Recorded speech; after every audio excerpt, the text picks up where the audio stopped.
2020 жылы Ұлы Отан соғысындағы жеңіске 75 жыл толады. Біз аталарымыздың көрсеткен ерлігін ұмытқан емеспіз. Еске алу және құрмет белгісі ретінде оқушылар сарайы жеңіске 75 қадам атты челленджді бастамақ. В челлендже «75 шагов победы» принимают участие коллектив и воспитанники Дворца школьников. Мы расскажем историю победы через свое творчество. Ребята подготовили стихотворения и танцевальные номера, художественные рисунки и исполнение военной песни.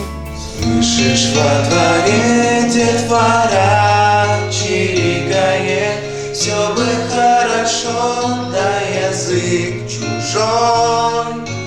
А с утра сердечко, как мина, тикает. С первою листвой до завтра в первый бой. Мамочка снится, просит нас помолиться,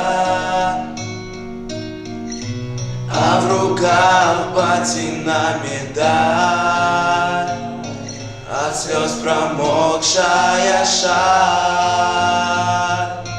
Ночь, черная птица, перед боем не спится.